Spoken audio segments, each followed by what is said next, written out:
Assalamualaikum warahmatullahi wabarakatuh. Good morning class. How are you doing today? I hope you are always fine and happy. Alhamdulillah pada hari ini kita masih bertemu. Bagaimana kabarnya anak-anak? Ya, Bapak harap kalian semuanya baik-baik saja, sehat dan pastikan selalu bahagia setiap hari. Okay, today we are going to discuss a new topic that is about if clause plus imperative or suggestion.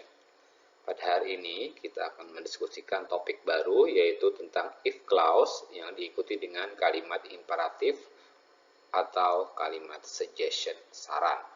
Okay. And the purpose of our learning today dan adapun tujuan pembelajaran kita hari ini adalah yang pertama menirukan beberapa contoh interaksi pengandaian diikuti oleh perintah atau saran yang diperagakan dengan ucapan dan tekanan kata yang benar. Oke. Kemudian yang kedua adalah mengidentifikasi ungkapan pengandaian dengan saran dan saran ya.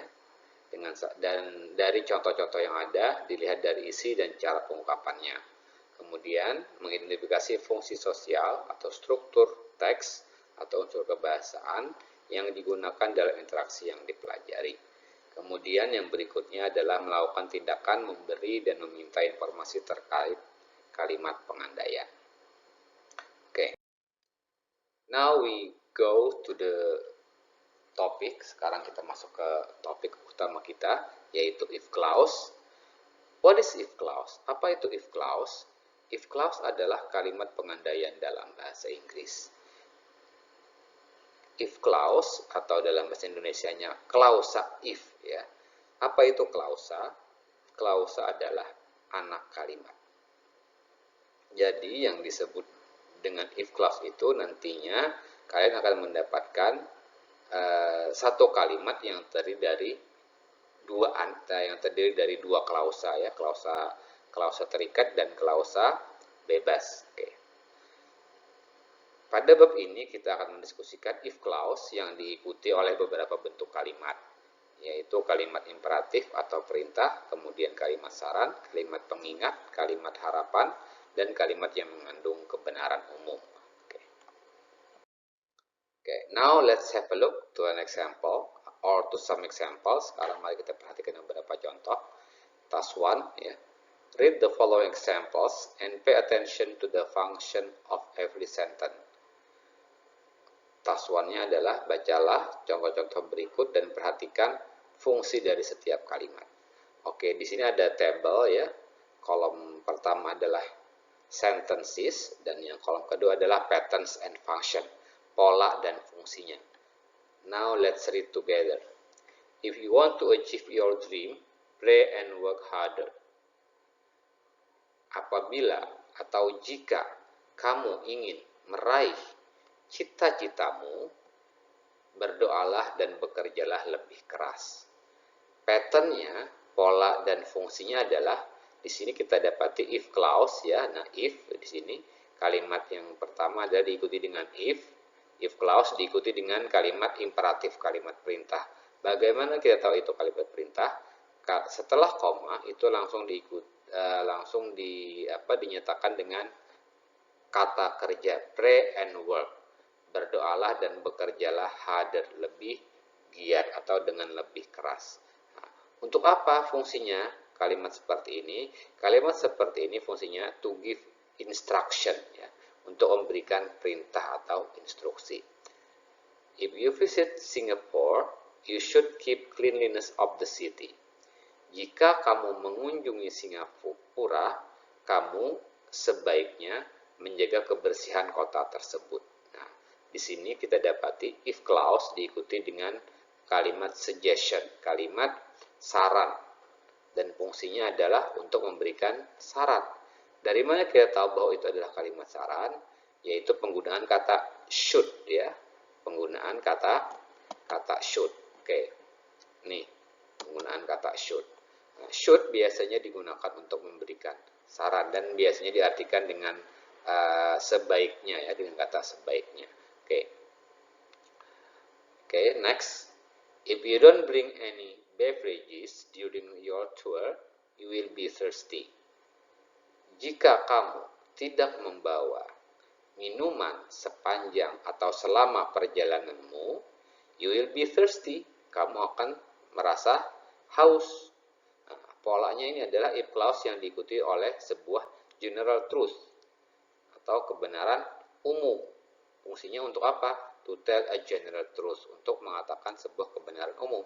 Di mana kebenaran umumnya? Ya di sini. Jika kamu tidak membawa minuman selama perjalanan, you will be thirsty. Kamu akan terasa atau kamu akan merasa haus. Nah, ini kan adalah sebuah general truth. Kalau tidak minum, maka konsekuensinya adalah haus. Seperti itu. Oke, next. If you visit Yogyakarta, don't forget to buy dagadu as souvenir. Nah, di sini, jika kamu mengunjungi Yogyakarta, jangan lupa untuk membeli dagadu sebagai oleh-oleh. Apa itu dagadu? Dagadu adalah kaos ya, yang merupakan ciri khas dari Yogyakarta. Baju kaos ya. Oke.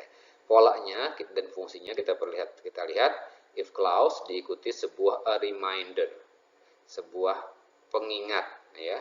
Untuk apa fungsinya ya? To remind someone to do something. Untuk mengingatkan seseorang untuk melakukan sesuatu. Di mana remindernya? Yaitu ini, don't forget ya. Don't forget. Jangan lupa. Oke. The last example. If you have spare money, you can buy dagado t-shirt for me. Jika kamu punya uang lebih, nah spare money, uang lebih, jika kamu punya uang lebih, kamu dapat membeli dagado t-shirt, baju kaos dagado untukku. Nah, di sini fungsinya dan polanya adalah if clause diikuti oleh a dream or wish ya, sebuah harapan atau keinginan. Untuk apa? Yaitu tell a wish or a hope, untuk memberitahukan sebuah harapan atau sebuah keinginan ya. Di mana taunya? You can buy dagado t-shirt for me ya. You can buy dagado t-shirt for me. Kamu dapat membelikan baju kaos dagado untukku. Nah, itu adalah sebuah dream atau wish ya. Jika apa? Jika if you have spare money. Oke. Notes, catatan. Yang pertama, if clause should be separated with comma whenever it is put in the beginning of the sentence. If clause atau klausa if seharus ya dipisahkan dengan koma ketika ia berada di awal kalimat. Contoh, if you want to pass the exam, you should study harder. Jika kamu ingin lulus ujian, kamu seharusnya belajar lebih giat. Nah, di sini if-nya di depan ya, di depan, sehingga kita harus menggunakan koma. Nah, oke. Yang kedua, we may dismiss comma if we put if clause after independent clause. Ya, kita bisa menghilangkan koma tersebut jika kita meletakkan if clause setelah independent clause, ya, setelah klausa independent, klausa bebasnya. Contohnya, you should study harder if you want to pass the exam. Nah, di sini kita tidak menuliskan koma sama sekali karena if-nya berada setelah independent clause. Yang mana independent clause? Independent clause adalah you should study harder.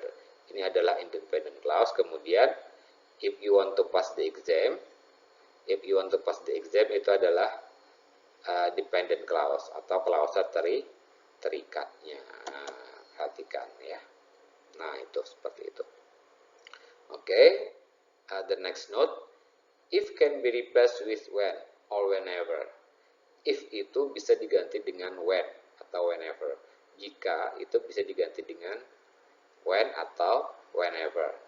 Example, you should study harder when you want to pass the exam. Kamu sebaiknya belajar lebih giat ya ketika kamu ingin lulus ujian atau jika kamu ingin lulus ujian.